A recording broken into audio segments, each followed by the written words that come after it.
Welcome back to the Deep Dive. Today we're jumping into some really interesting source material you sent our way. That's right. All about a pretty lively online conversation happening over in Singapore.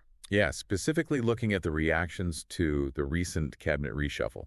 The one led by Prime Minister Lawrence Wong after G2025. So where did this online discussion really kick off? What was the spark? Well, the main source we're looking at is this quite provocative Reddit post.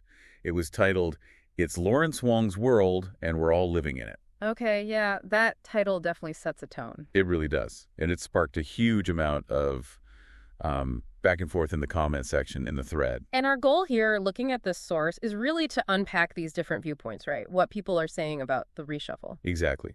What do these clashing interpretations online tell us about how folks are seeing political decisions and maybe public trust right now? So what was the core claim in that original Reddit post, the one that started it all? Well, the initial post made a pretty strong accusation. It basically suggested Guillaume Lawrence Wong is sort of consolidating power. So what examples did they point to in the source? They specifically mentioned him keeping the finance portfolio for himself and also appointing Gan Kim Young as the sole deputy prime minister. Ah, right. Raising questions about checks and balances within the system. That was the implication, yeah. That was the concern raised in the post. And it didn't stop there, did it? The source material, the thread, it got into specific appointments too. Oh, yeah. Like Desmond Lee moving to become education minister.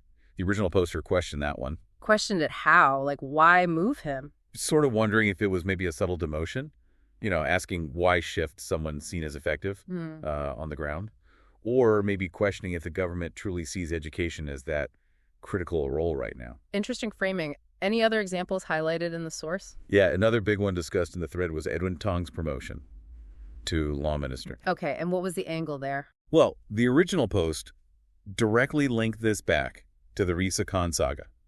You remember that? Of course. That raised quite a few questions about public trust back then. Exactly. And so the post questioned this specific promotion because of those lingering concerns from that period. It was quite pointed. But, okay, this is crucial.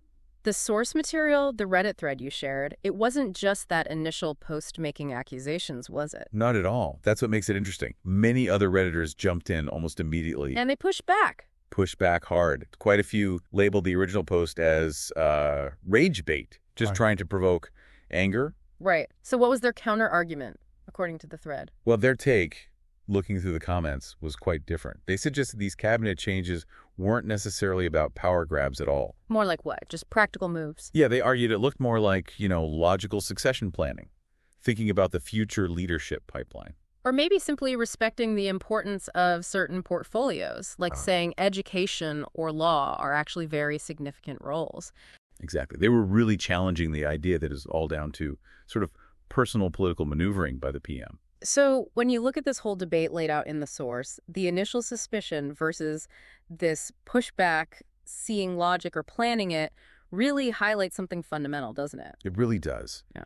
How do people, especially, in these fast-paced online spaces, how do they choose to interpret these high-level government changes? Is the default lens one of strategic planning, or is it perhaps immediate suspicion about power plays? And maybe the deeper insight from this whole online spat, from the source material, is what it suggests about public trust right now. Particularly in a post-election landscape, where social media is just so dominant in shaping narratives. Yeah. What does this level of heated debate, these conflicting interpretations flying around, tell us about public confidence? Or maybe how easily different narratives can take hold? It really forces you to think about which narrative gains traction and why. Absolutely. So, really drawing from the heart of this online discussion you shared, the back and forth on Reddit, here's maybe a final thought for you to consider. Okay. In this age we're in, with information overload and a really intense online debate, how much does the specific lens, the perspective you choose to view political decisions through, how much does that fundamentally shape your entire understanding, not just of the decision itself, but of governance overall, and that critical idea of public trust? Something to chew on next time you're scrolling.